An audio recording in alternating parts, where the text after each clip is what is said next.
Welcome to episode 34 of Rebirth Revolution. My name is Melissa Olson. We are many weeks into sheltering in place. How are you doing? I hope that you have let go of the high expectations that you had for yourself. I hope you are treating yourself well. This is a time that is rich with possibilities for everyone's growth, but that isn't an endeavor that needs to be grueling. As far as I know, there won't be any sort of inspection that we all have to pass once this is over. No one will go through every one of your cupboards and drawers to see if you did the purging and organizing that some feel compelled to do. The school board won't be testing your teaching abilities. The worst of the fitness gurus won't be stopping by to check your BMI. I know it looks like some people are really nailing this quarantine, but no one is doing it all right. And if they are trying to do it all, I suspect that they will be in the fetal position in a corner when this is done. Even Martha Stewart, the poster child for doing it all, has 3 of her employees staying on the grounds of her estate 24/7. She said that these detainees, her words, not mine, are doing this if they want to keep their jobs. They don't get to sleep in the big house, but she does provide them beds elsewhere on the property. Martha can't do it all by herself, and she only has herself to take care of. This kind of got to me because I've always felt there was some sort of judgment coming from her about any inability to do it all and do it all perfectly. Martha herself cannot manage her life by herself. Take that in. The images you see on the news of people, sometimes heavily armed, screaming in the streets that they won't cooperate with sheltering in place, reminds me of the quote we talked about a few episodes back from Blaise Pascal, which is, "All of humanity's problems stem from man's inability to sit quietly in a room alone." This is exactly what that looks like. People at the lower levels of spiritual awareness are simply incapable of sitting with their own thoughts and being at peace. Why? Because they are still at a level where those thoughts are very dark and ominous. There is no peace in their minds, and however you see the world and the people in it, based on your current level, is how you assume everyone else is. If you're always running a scam, you assume everyone else is too. If you are completely unfamiliar with doing something to benefit someone other than yourself, or to protect someone other than yourself, you can't imagine that this concept even exists. It must be some sort of scam. When you see their contorted faces and hear their twisted screams, understand that this is the level they inhabit, and be thankful you are no longer there. Discomfort is the perfect playground for growth, but only if you are willing to surrender to it. While these are super trying times for adults, young children may remember this as the best time in their childhood, the time when they had their parents' complete, undivided attention. I hope you can just have fun with them and keep it as low stress as possible. We can't fix everything, but we can be happy and share that with those around us.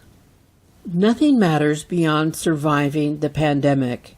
The rest can be figured out later, and it will be figured out. Everyone's life will be different.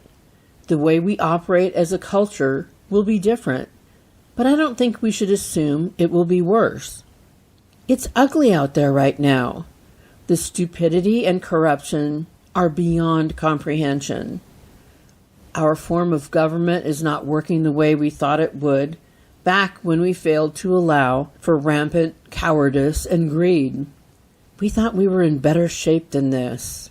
Once you see where we are going, you will see that this is all right on track. Looking at everything that is diseased and destructive is absolutely necessary if we're going to change. This particular exercise, this pandemic, is a dress rehearsal for future challenges. We need to develop processes. We need to determine who is most informed about the problem. We need to factor into every solution an understanding of our deep interconnectedness. We need to be led by people who understand our world in a holistic fashion, understanding how each decision can set off any number of unintended consequences. And we must not be surprised or undone by the bumps we will surely hit along the way. It is clear that we are never going to be able to convince those at the low levels of spiritual awareness that acting with integrity, respect for knowledge of others, or compassion are objectives we should value. But we need to do all of that anyway. We need to have the resolve and back it up with votes to move in that direction. This is not going to be our last big challenge. So we need to use this opportunity to get our act together. On a personal level, who do you want to be on the other side of this challenge? What internal values or vision for your life will be more in play once we get there?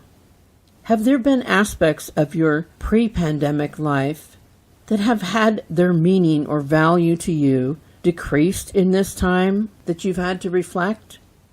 When I go shopping in a place like Home Goods, I play a game with myself. Before I pick up something to see how much it costs, I determine what it is worth to me to have it.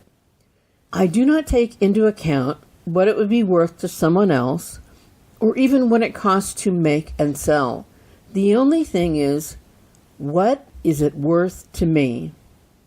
If, in my mind, I decide that it's worth $10 to me, and I turn it over to see that it costs $12, I put it back. In this same vein, only you get to decide what matters to you, what has value.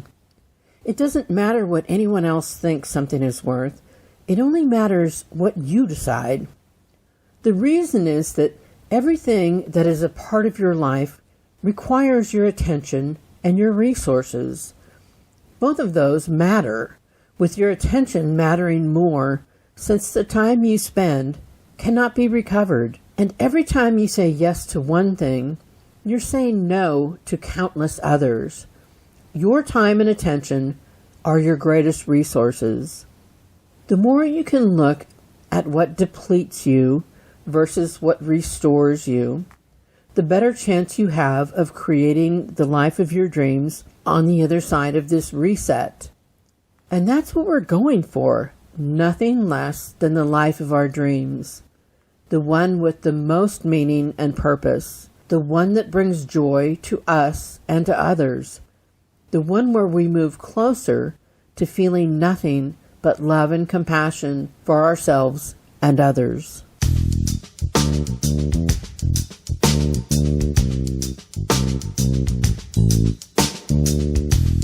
Compassion is a concept that plays a huge role in the system and the lessons we're here to achieve.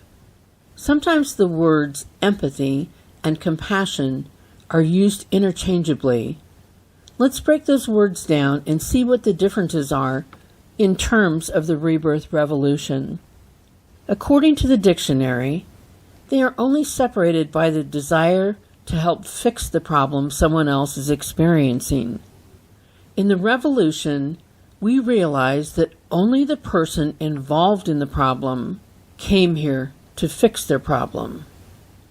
So I'll break it down this way. Empathy. It's a state of seeing the world and its inhabitants in a way that allows you to understand their challenges.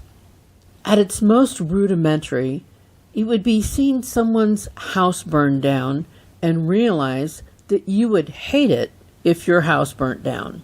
This is not a skill set that those who inhabit the low levels of spiritual awareness possess. It is something that is built by earned wisdom and the humbling that the earth journey delivers. People who are unable to feel empathy for others are very dangerous people. It's like seeing something terrible happen to someone else's child and not have it register for you emotionally, even though you have your own children who you love more than life itself. It is the disconnect that keeps you from recognizing that the parent of the child that is going through something awful feels exactly as much love for their child as you do for yours. That the quality and quantity of your love is no greater than that of people you don't know. It's a terrible form of blindness to not be able to understand that others will experience the same pain you would in the same circumstances. If it would hurt or upset you, it will do the same to others. Having the ability to absorb what someone else is going through will draw different reactions based on spiritual awareness levels. Let's say there is a natural disaster that does horrific damage to a town. At the lowest levels of spiritual awareness, the observer will see the mess and the chaos. They will want to turn away because it just looks awful. It is nothing but dirty and disgusting to them. Going up the levels, someone midway through will see the exact same sight and feel terrible about all the possessions that the people lost. Those at the higher levels can look at that same scenario and immediately tune into the deep emotional pain the people have experienced through the loss of safety, the loss of their people, the loss of their way of life. The higher you go, the deeper you feel, and the more you understand just exactly what is at stake. Okay, let's talk now about compassion. It is the state of understanding that everyone, including yourself, is knee-deep in challenges that are designed to grow them into the most glorious version their soul can achieve. It honors the fact that this process is a roller coaster ride that takes people to their highest highs and their lowest lows. It is the heartbreaking recognition that people will try to arm themselves, numb themselves, and will ultimately break into many pieces in an effort to survive the ride. It is the feeling that makes you want to take everyone in your arms, rock them, and tell them that everything will be just fine. It is the acknowledgement that the system is both beautiful and brutal, and that everyone is deserving of encouragement and mercy. The feeling of compassion is a combination of all the human feelings rolled into one emotional explosion.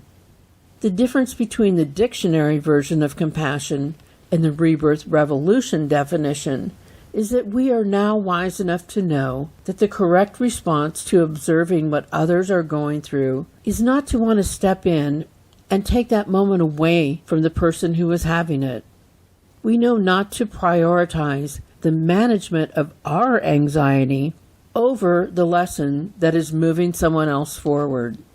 We have respect for their challenge and make sure that we aren't doing anything to make it more difficult than it needs to be. But we do not disrespect them by behaving in a way that communicates that they are not capable of handling the issue. Other people's problems can dredge up massive anxiety in us, anxiety that can be even worse than what we feel about our own situations. The desire to jump in and fix a problem is a way to calm the observer's anxiety, but it is detrimental to the person who originally ordered the lesson. Instead of solving other people's problems, thereby requiring that same lesson to return to them in a different form, we can simply sit with them, listen to them, be their encouragement. We are wise enough to allow other people's stories to play out.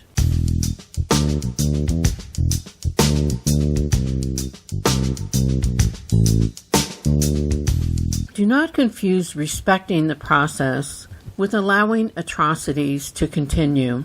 If those in power are abusing those with little or no power, it is the duty of those who have a louder voice to provide the checks and balances. As the collective culture, it is our duty to try to level the playing field for all.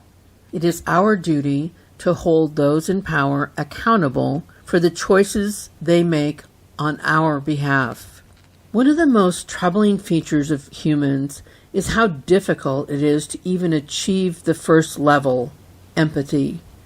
To love your baby with every fiber in your being and not be horrified to learn that someone else had theirs taken away from them. To belong to a group of people who are bullied and denigrated by others and not be able to see another marginalized group and naturally be in their corner. To have a daughter you would protect with your life and still harass, discriminate against, and terrorize women. To feel rage about a dog that has been dumped by its owners in a way that you could never feel about a homeless person. Once we muster a little empathy, we like to put it in tiny boxes and use it in a miserly fashion, like being able to sympathize with someone only if they look exactly like we do, live in the same place, belong to the same social strata, or the like. Prejudice is the fallout of being at a lower level of spiritual awareness. There's a reason that full acceptance of everyone is a master's degree level course. You must also accept all of yourself, which is equally difficult and equally important. To love and accept yourself, you must battle through all the messages that tell you that you don't deserve love and acceptance. To love and accept others, you must work through those same messages on behalf of someone else. Empathy evolved into its most expansive version of compassion when you are able to drop judgments and see that you are sharing the same experience with every single person on the planet. Now let's list some of the antonyms, the opposites, for the words empathy and compassion. See if any of these ring a bell in today's culture. Apathy, animosity, discord, disdain, indifference, hatred, harshness, meanness, mercilessness, and cruelty. The culture tells us that we have one of two choices. You can either ignore or be angry about other people's choices, or you can jump in and fix them. In the rebirth, we will continue to know that this is not the way it works. Have respect for other people's challenges, make sure you aren't contributing to the difficulty, and let them gain from and grow through it. We need to move towards compassion with good old kindness and decency. We need to measure our words, be aware of what type of energy we are spilling forth, and find the way to compliment one person without needing to put someone else down. The harshness with which we treat the world is felt by us too. Our gap in awareness about the importance of kindness and mercy brings with it the lesson that will make us stew in all the negativity until we understand that we are poisoning ourselves. We will pull forth the lesson that will find us not being afforded kindness and mercy when we need it the most.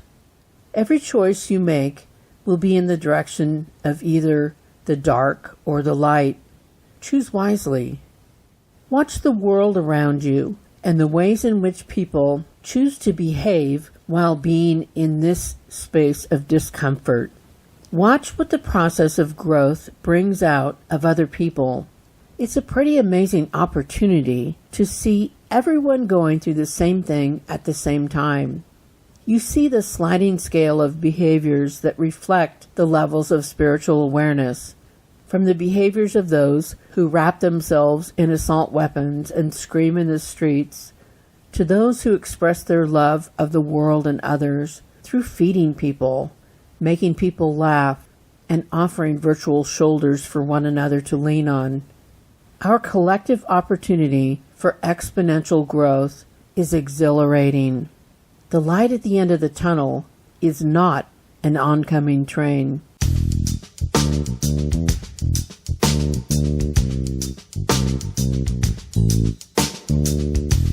Thanks for being part of the Rebirth Revolution. Your presence is deeply appreciated. There are lyrics from the song Extraordinary Machine by Fiona Apple that speak to me. But I'm good at being uncomfortable, so I can't stop changing all the time.